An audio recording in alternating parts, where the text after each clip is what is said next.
This meeting is now being recorded. More in control of your own destiny and able to forge your own way with your own policies. Norman, you're quite right. The thing is, I have to admit, we did not have a mandate for bringing Greece out of the euro. What we had a mandate to do was to negotiate for a kind of arrangement with the Eurogroup, with the European Central Bank, that would render Greece sustainable within the Eurozone. The mandate went a bit further, at least in my estimation. I think the Greek people had authorized us to pursue energetically and vigorously that negotiation to the point of saying that if we can't have a viable agreement, then we should consider getting out. The problem was that once you are inside the clasps of a monetary union, it is ever so hard to create the kind of public dialogue which is necessary in order to prepare people for what comes, for the process of disengagement from the currency union, while at the same time not precipitating a collapse. It's a little bit like, imagine if you had to prepare a population, an electorate, for a devaluation, a very large devaluation, 12 months before it takes place, through dialogue. You can understand that this is an impossibility. We don't have a currency which we can devalue vis-à-vis the euro. We have the euro. And what I keep telling people is that in our estimation, it would have taken 12 months.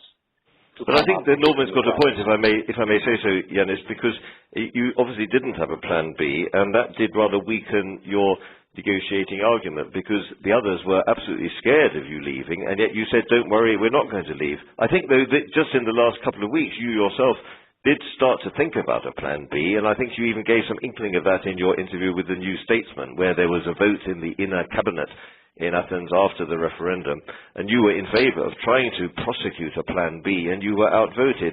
Do you think there's still a chance, if everything goes badly, that there may well be a plan B, and that the Grexit, which nobody wants in Greece, I understand that, but do you think it may still come about, even though it's something for which you are unprepared? Oh, absolutely, absolutely.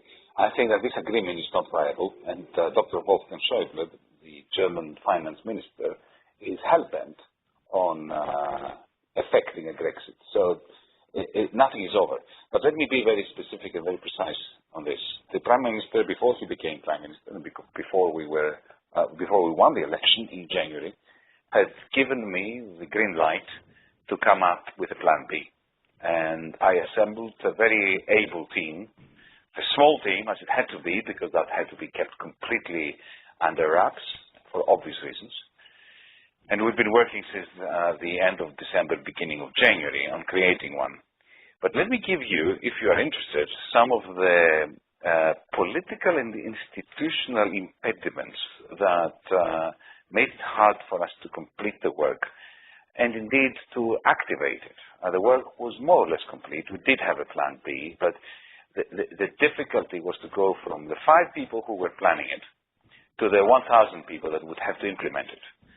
For that, I had to receive another authorization, which never came. But let me give you an example. We were planning along a number of fronts. I'll just mention one.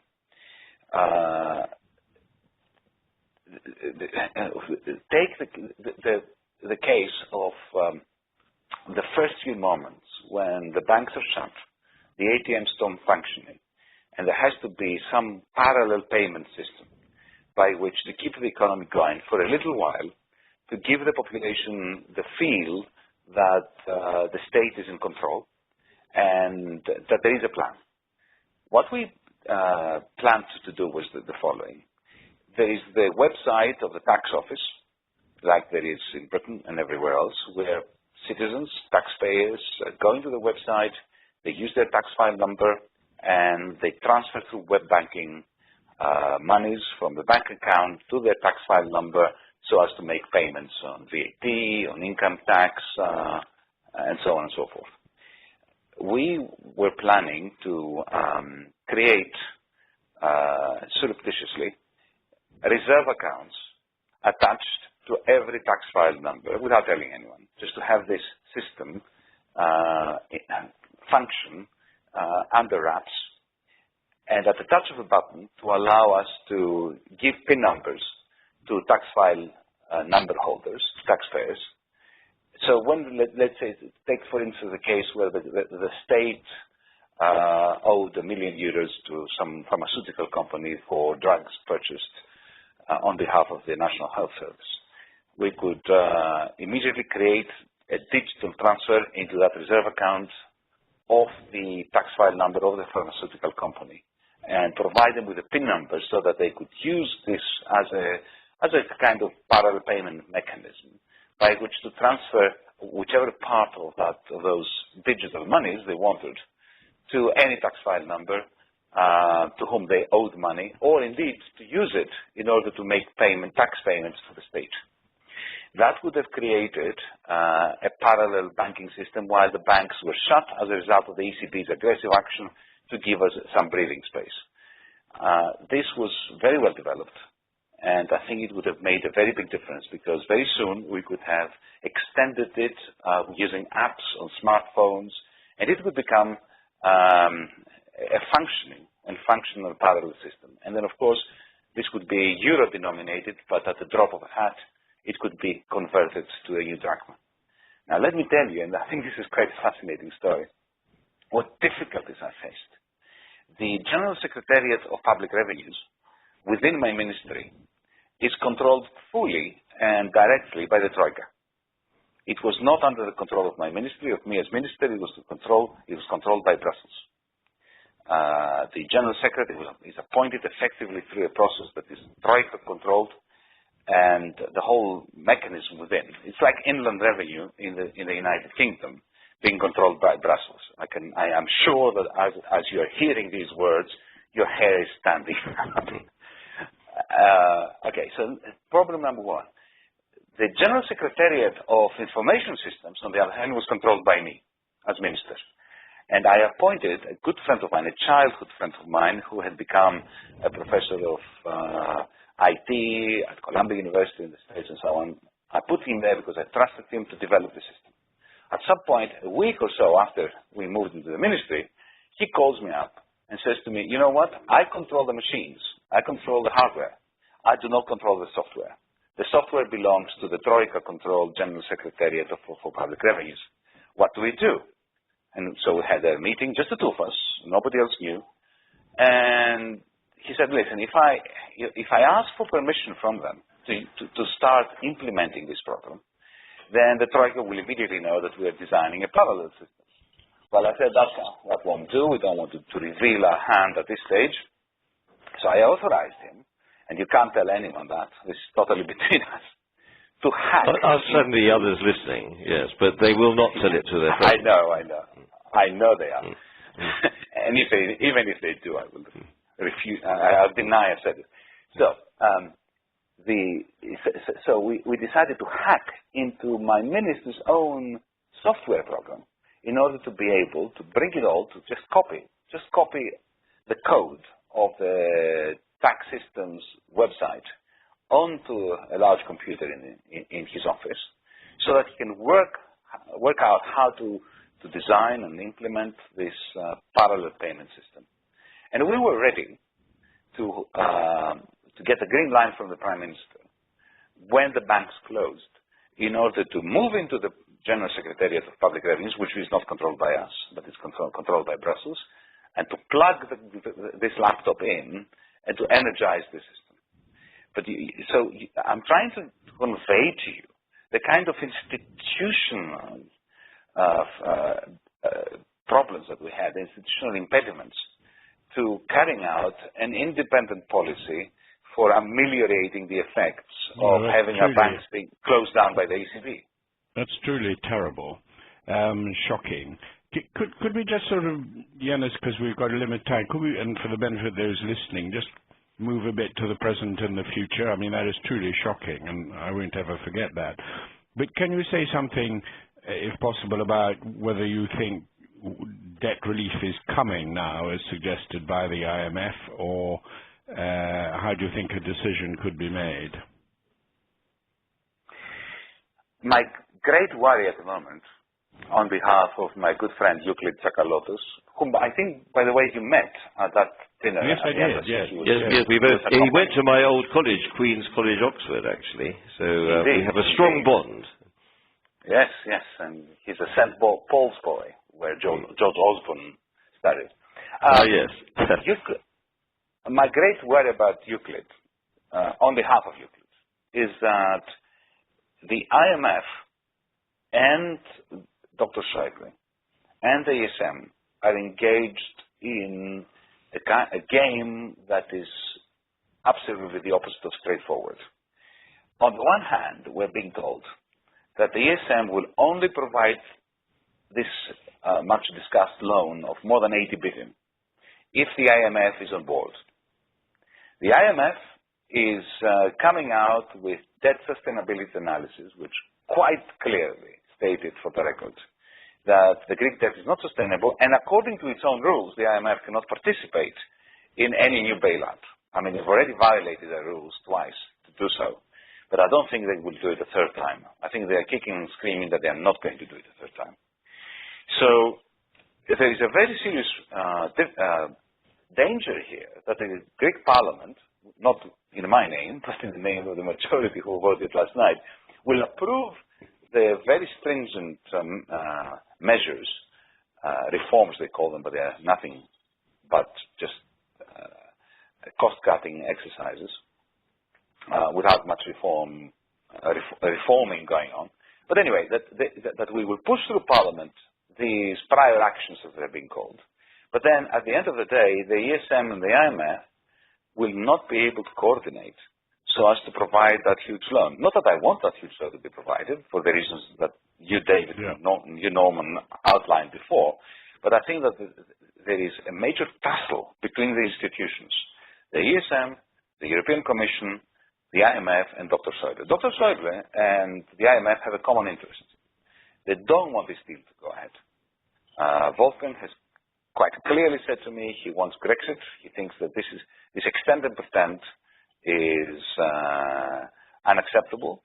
And this is the one point where we see eye to eye. I agree with him too, for completely different reasons, of course.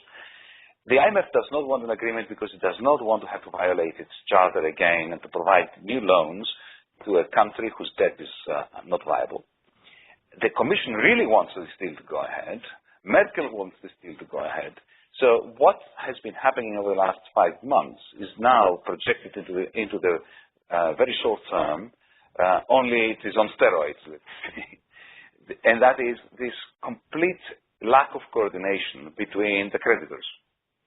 That has been very striking, I have to say, Yanis. What about France? You are on record as having said that you think this is all about France and that Mr. Schäuble is using you as a kind of pawn, basically, in a much bigger chess game with France. Now, I know Greece is certainly not in a very healthy position, but can you tell us a little bit about where you think France plays out in all of this? The French are terrified. They're terrified because they know that if they're going to shrink their budget deficit to the levels that Berlin demands, the Parisian government will certainly fall. There is no way that they can politically handle the kinds of austerity which is demanded of them by Berlin. And when I say by Berlin, I mean by Berlin. I don't mean Brussels, I mean Berlin. So they are trying to buy time. This is what they've been doing now, as you know, for a couple of years. They've been trying to buy time in terms of an extension of the time period during which they will have to reduce their deficit to below 3.5%, 3%, the Maastricht criteria, the Stability and Growth Pact. At the very same time, Wolfgang Schäuble has a plan. I wrote an article today in Die Zeit, in the German newspaper. It's quite extensive and I think quite controversial, in which I explain what Dr. Schäuble's plan is. And this is one of the very sweet moments in one's life when one does not have to theorize, because all I did was to convey the plan as Dr. Schäuble described it to me. And the way he described it to me is very simple. he believes that the Eurozone is not sustainable as it is. He believes that there has to be some fiscal transfers, some degree of political union. He believes that for that political union to work without federation, without the legitimacy that a properly elected federal parliament can bestow upon an executive, it will have to be done in a very disciplinarian way. And he said explicitly to me that a Greek exit, is going to equip him with sufficient bargaining power, with sufficient terrorizing power in order to impose upon the French that which Paris is resisting. And what is that? A degree of a transfer of budget-making powers from Paris to Brussels. Well, this is really fascinating stuff. As Norman said, we are slightly running out of time, but we've been allowed by the controllers of Radio OMFIF to go on for another 5 minutes. So, Norman, shall we have two last questions, one from you and one from me? Norman. Well, I just wondered, are you in any way, I'm not sort of suggesting you should be, but I'm just interested in your view about the role of the ECB in this. I read there's a lot of criticism in Greece of the ECB and a feeling that the ECB had acted in a political way, whereas my own instinct would be that Mario Draghi would lean over backwards not to be political, although at times he would have to make decisions that obviously would have political effects. I think that both perspectives are completely spot on. You're right. Mario Draghi has handled himself as well as he could, and he tried to stay out of this mire, the political mire, impressively. I've always held him in high regard. I hold him in even higher regard now, having experienced him over the last 6 months. Having said that, the European Central Bank is set up in such a way that it is so it is impossible not to be political. Don't forget that the ECB, the Central Bank of Greece, because that's what the ECB is the Central Bank of all of our member states. The Central Bank of Greece is a creditor of the Greek state. And therefore, it is also, it is the lender of last resort, supposedly, and the enforcer of fiscal austerity. Now, that violates immediately the supposed distinction between fiscal and monetary policy. It puts Draghi in a position where, in acting as a creditor when we came into power, he had to discipline us. He had to actually asphyxiate sufficiently in order to yield to the demands of the creditors, while at the same time keeping our banks open. So, God could not do this in a non-political way. Yes.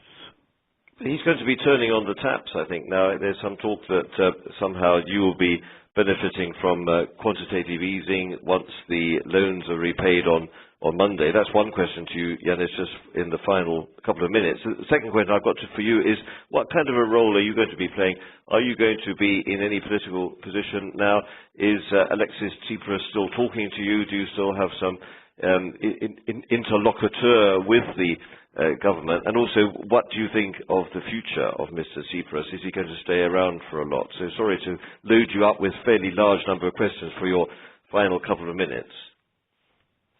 Well, on the first question, what the ECB is doing, it is increasing ELA by 900 million in order to give a little bit more liquidity through the ATMs that were very severely circumscribed up until now.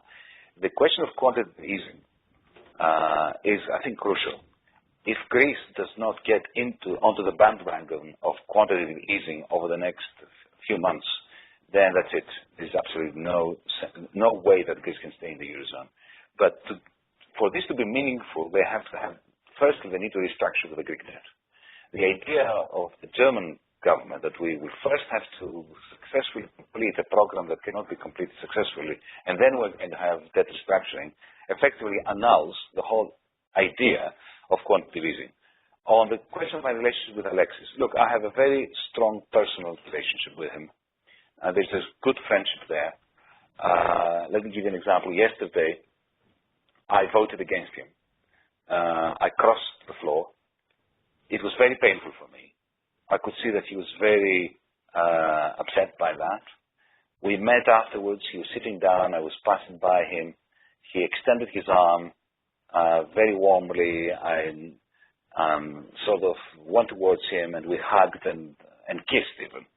So there is this. But at the same time, at the moment, what I'm experiencing, David and Norman, is this, I've become the traitor of the party. You know how it is when you cross the floor suddenly. And you cross the floor not because you've shifted, but because everybody else has shifted. They've undergone a mutation. Suddenly they have adopted the language that I've been countering for the last 6 years with them. But now they have adopted it. And so that I'm not sure what kind of relationship we're going to have. Up until yesterday, Alexis was very keen to say to me that he will definitely need me. He offered me another ministry only a few days ago. I said no, because I don't care about having a ministry. What I care about is a sustainable Greek debt, a sustainable Greek economy. What we're doing now is, whatever the reasons are, the measures we introduced yesterday through Parliament will choke the Greek private sector, and a private sector that has already suffered so massively over the last 5 years. I'm going to stay in Parliament. I really love being a backbencher. I have only been a backbencher for a week. It's great. It gives me the opportunity to speak out and to write and to visit friends outside of Greece. And I hope to see you soon in London. Well, we hope that very much. That's been a very good postscript. I would just like to say thank you both to Lord Lamont and to Yanis Varoufakis. I'm sorry that there were a few technical hitches at the beginning. That was actually because our system was rather overloaded by the number of callers. When you came here in London, Yanis, in February, there were about 20. In fact, we had 84 people on the line from all over the world. I do have to say also that you did say one or two things which were slightly sensitive regarding various episodes when you were a minister. So I'd just like to say to everybody that none of this information that you've been hearing here should be used, firstly, to make any trades of any sort in any way, but also please do not pass this on to other people. This is a private conversation under the famous Chatham House rule, and the idea is that you hear firsthand from Yanis Varoufakis and also from Norman Lamont about their experiences, but this is not a public broadcast. This is not the BBC. So I'd like to say thank you very much for this trust and confidence. I think I speak both for myself and Norman, Yanis, to say that it's a great privilege to speak to a finance minister who may certainly have lost a temporary battle here, but nonetheless remains very philosophical about it all and has a huge depth of political and economic knowledge about the Euro system that not all of your compatriots on the Eurogroup do have. And so we very much enjoyed talking to you. We're absolutely sure this won't be the last time that we have you on the line. We look forward to seeing you either in Athens or in London very soon. And so I'd like to say, on behalf of David Marsh, Norman Lamont and Yanis Varoufakis, goodbye from OMFIF, and we look forward to having you tune in again before too long. So thank you very much, all of you, for listening. Thank you, Yanis. Thank you, Norman, for being part of this call. Goodbye from London. Bye, Yanis. Bye-bye. Thank you very much.